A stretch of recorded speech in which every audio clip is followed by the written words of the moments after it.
34. The Heresy of Unconditional Love. Chalcedon Position Paper, number 140. July 1991. Paul, in Romans chapter 6, verse 23, makes a very important and interesting statement. For the wages of sin is death, but the gift of God is eternal life through Jesus Christ our Lord.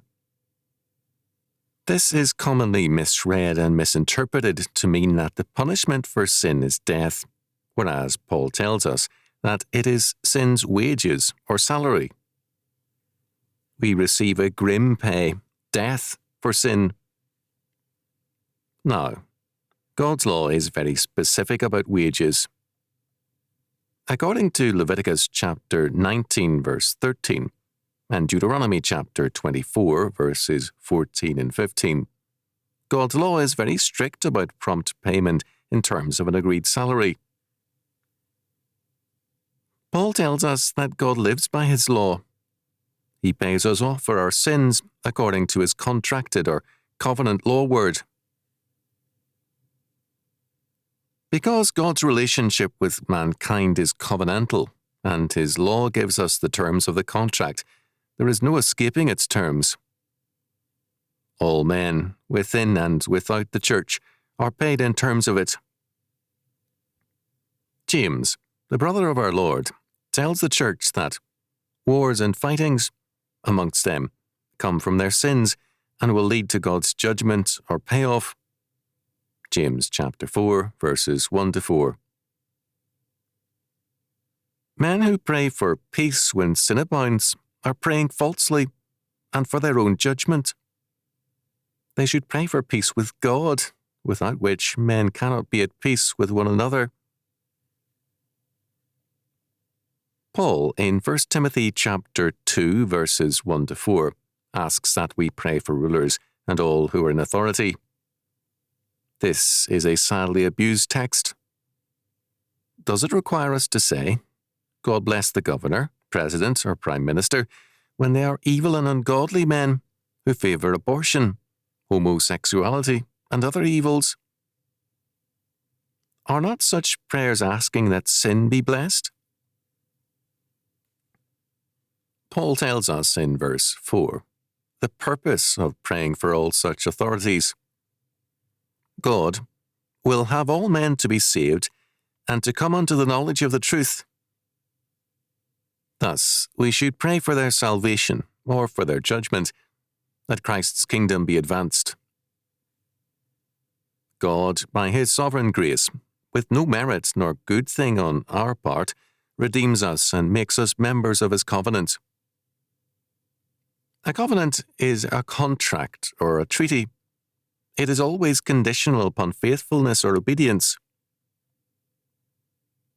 It is antinomianism and heresy, a rejection of the doctrine of the covenant to call God's love unconditional. Grace and lawlessness do not go together. It is asking for grace as freedom to do as we please and to do evil.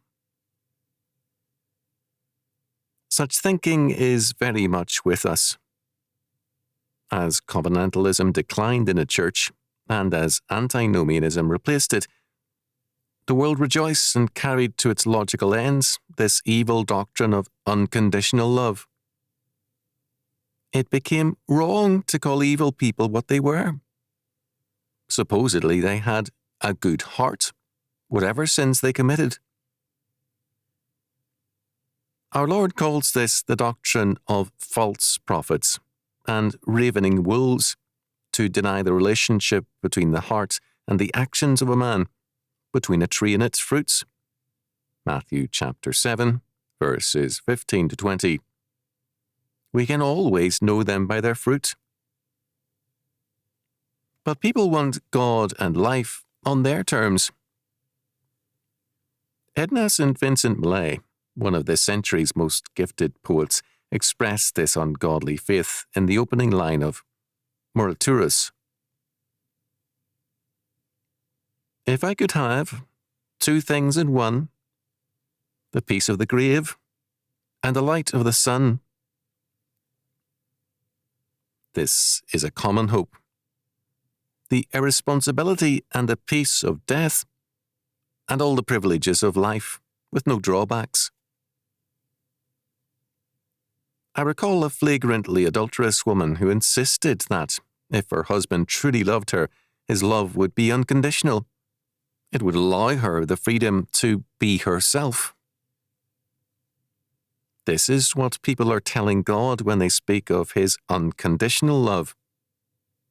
They want the freedom to forget his covenant law and to obey God only where it suits them. A few years ago, I encountered two pastors who unchurched any woman in their congregations who ever wore slacks anywhere. They use a text wrongly to justify their acts. Both pastors were militant antinomians, but they reserved the quote-unquote right to use or misuse an occasional law as it suited them. This is sin, and its wages remain death. The meaning of Romans chapter 6, verse 23 applies to both men and nations. Can nations despise God's law, persecute his people, and supplant justice with evil, and expect to endure?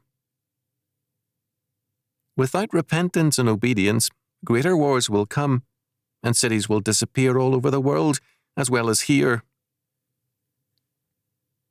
Declarations of war, respect of civilian populations, just treatment of prisoners. These things and more are virtually gone.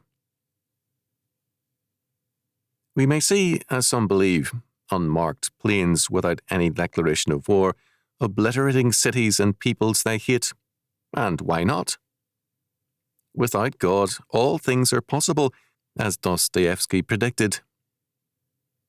The New World Order, man's modern Tower of Babel, is being planned, and soon nothing will be restrained from them, which they have imagined to do. Genesis chapter 11, verse 6. The world is moving towards collecting the pay due to it from Almighty God. The Lord God is a good and faithful paymaster, as the Bible and all history make clear. Paytime is not far ahead. But Paul says more in Romans chapter 6, verse 23. But the gift of God is eternal life through Jesus Christ our Lord. The Church needs to recognize that God's relationship to his redeemed people is covenantal or contractual, which means that we must be faithful to his law and fulfill his dominion mandate to bring all men and nations to a saving knowledge of Jesus Christ and to establish the Lord's dominion over every sphere of life and thought. There were antinomians in Rome and elsewhere who wanted God's love to be unconditional. Paul's response was clear-cut. What shall we say then? Shall we continue in sin that grace may abound? God forbid. Romans chapter 6, verses 1 and 2.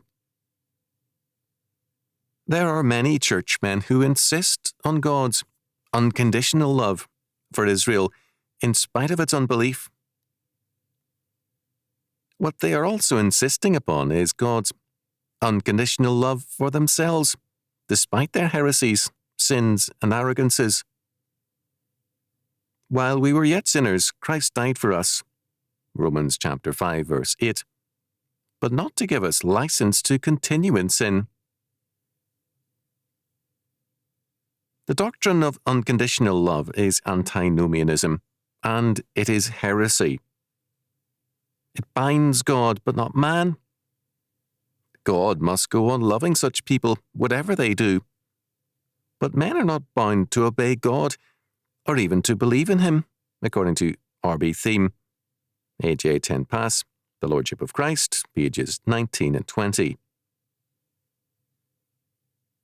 The Lord God is a gracious Redeemer. He is also a strict paymaster, and the heresy of unconditional love will draw its wages. Death